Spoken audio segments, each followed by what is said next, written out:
Hey everybody, welcome back to the channel. I appreciate your time. Thank you for watching. I've told you now for a few days about the states that are going to challenge the United States Supreme Court in their ruling against New York State Rifle and Pistol Association v. Bruin, in which they said the only way to restrict the Second Amendment is for the government to show that whatever they're trying to do is based in the text, history, and tradition of this country. Well, I've told you about the states, New York, California, Delaware, Massachusetts, Rhode Island, that have still pushed this anti-gun rhetoric and even passed laws, and there's still more to come on that, unfortunately. But let's tell you about the offensive. The offensive has started, and it's looking good. It's making me smile. First off, before I tell you about a couple individual issues here, I want to say, support those who support you. I say it all the time. There's a link in every single one of my videos in ways to support Gun Owners of America and Firearms Policy Coalition. I am also a life member of Second Amendment Foundation. There are other groups. Don't forget your state level groups as well. Support those who support you.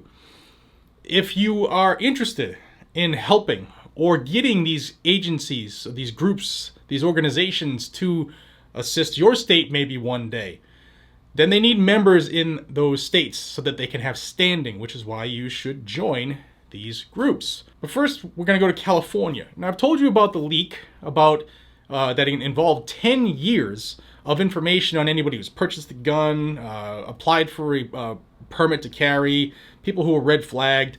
Everybody's information, they were doxxed. All their identifying information. Now they're all targets for burglary, robbery, identity theft. It's terrible. Rob Bonta, the Attorney General, I believe, is criminally culpable for this. But I guess that'll play itself out. But the dominoes are starting to fall. Now, Gun Owners of California, my friend Sam Paredes is the captain there, and this is what they said. Given the egregious and illegal nature of the release of confidential information by the Attorney General's office, Gun Owners of California has been contacted by scores of concerned citizens throughout the state. We are therefore coordinating with the California Rifle and Pistol Association to collect the names and email addresses of anyone who has had their private information compromised for a potential class action lawsuit. You may have heard that such a lawsuit has already been filed regarding this situation. Please note, any organization that has prematurely jumped into this legal fray that has no record of effectively fighting for the Second Amendment in our state does not have the best interests of California's gun owners at heart. That said, groups that have had their feet on the ground in California for decades will have the best foundation and opportunity to successfully represent California's gun-owning citizens. Gun Owners of California and CRPA have that unassailable record. What's more, we have already retained some of the most influential law firms with extraordinarily advanced technologies to handle the potential for an effective class action lawsuit. You have trusted us for decades, and we are asking for your trust and support now. If you are interested in participating in the lawsuit, please forward your name, county of residence, and email address to helpdesk@michellelawyers.com. As we continue to investigate the details regarding the dangerous leak of data by the Department of Justice, this is the only information needed at this time. As things progress, you may be contacted to provide additional information regarding your specific situation. Regular updates will be provided via email to everyone who joins this effort. It's time to fight back and hit them where it hurts. Attorney General Rob Bonta is either grossly negligent, completely incompetent, or criminally liable. If this is his idea of increasing public trust, we're screwed. For endangering the lives of hundreds of thousands of law-abiding Californians, Bonta should resign. And that is my personal friend, Sam Paredes, the Executive Director of Gun Owners of California. Now, I like to say this a lot, like the big national gun groups, they need to coordinate with the locals more often. GOC and CRPA have been doing fantastic things in California, and they're going to continue that. So if you want to help, if you've been doxxed, this is your chance. Jump in on this and make the Attorney General pay for his sins. Next, let's go to my friends at Firearms Policy Coalition. They're working a couple angles. I'm going to tell you about some areas they need help, and I'm going to tell you about a lawsuit they just filed. Things are getting good, guys and gals. Here's a tweet from them yesterday. It says, New York, if you have a carry license of any type and live in Westchester, Sullivan, Dutchess, Orange, Putnam, or Rockland counties, we need to speak with you ASAP. please email fpclaw@hotline@fpclaw.org so we can discuss your 2A rights and how the new laws affect you. Next up, I want to share their statement about New York and the governor tyrant Kathy Hochul and how she's forcing gun control and says, I don't need statistics. I don't need to worry about your Second Amendment. I'm doing this because I'm the queen. This is what they said. Within hours of the Supreme Court's ruling in New York State Rifle and Pistol Association v. Bruin, New York Governor Kathy Hochul publicly declared that she would be calling an extraordinary legislative session to counter the court's invalidation of New York's concealed carry law. The New York legislature, at Hochul's behest, rushed to pass Senate Bill 51001, the legislative vehicle for New York's desperate, flailing temper tantrum of a response to Bruin before legislators or the public were able to review the text of the bill, sending it into an all-too-eager Hochul for her signature. This measure will, among other punitive and prohibitive provisions, broadly expand not only onerous burdens to acquire government permission slips for the exercise of fundamental rights, but also throttle the locations that New Yorkers might actually exercise those rights. With the stroke of a pen, Hochul has promised the Empire State that she wishes to lock more of its residents in government-run cages with no regard for their personal safety, dignity, or liberty.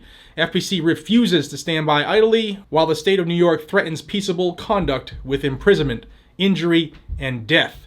We see this bill for what it is, a grave injustice upon the people of New York.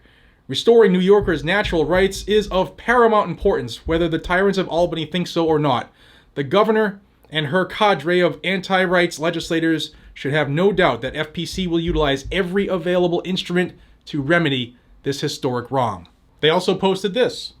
FPC Law is seeking DC residents who have a concealed carry permit and wish to be able to carry on public transit within the District of Columbia.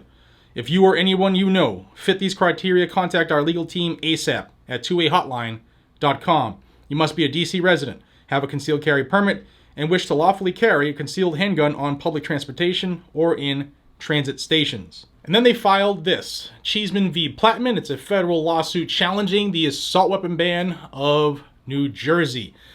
Guys and gals, there's a ton of stuff going on, and this is just a few. I know Gun Owners of America is working on stuff as well. I know other agencies are working on stuff, and it's all going to start dropping like crazy. If you want to stay in the know in this fast and furious response to the attack on our rights to keep and bear arms, hit that subscribe button down below. There's going to be a lot of information coming really, really quick. Also, one more thing by Firearms Policy Coalition, I forgot to say.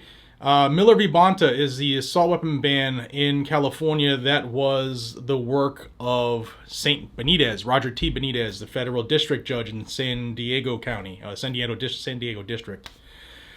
FPC on the 30th of June filed a motion to lift the stay. He used text, history, and tradition of the Second Amendment. He didn't use the two-prong test. And now that the Supreme Court has ruled that that two-prong test is invalidated, it's unconstitutional, FPC has gone to the primary judge, said, hey, judge, what do you say you lift that stay? And if that happens, then Californians will be able to purchase regular semi-automatic centerfire rifles again. No fin grips, no bullet buttons, none of that malarkey. So there's a lot going on, a ton going on. If you would like to support these groups, join them and donate. Especially if you're a member already, donate.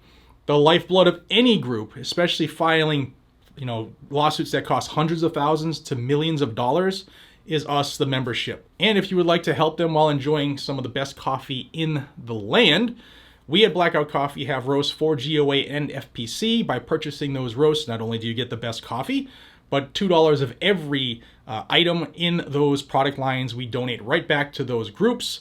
And it's a way for us to constantly donate money to them every single month so that they can put the money into the fight. If you want to help on that end, it's blackoutcoffee.com/GNG. Guys, that's a quick roundup. There's a lot more going on. Maybe I'll get into some more details as the ball gets going on some of these individuals and individual items and some more that are coming down the pike. If you want to stay in the know, subscribe to the channel, hit the thumbs up, and share it. That is how we break this algorithm. If you are a member, double check your subscription, because YouTube does that thing right around the beginning of the month. And they don't want all this freedom getting out, especially right around Independence Day. Guys and gals, till we see each other again, be safe, stay vigilant, and carry a gun to keep you, your friends, your family, your community safe, because that's what it's for. And we're getting back to that faster than the liberals can handle. Take care.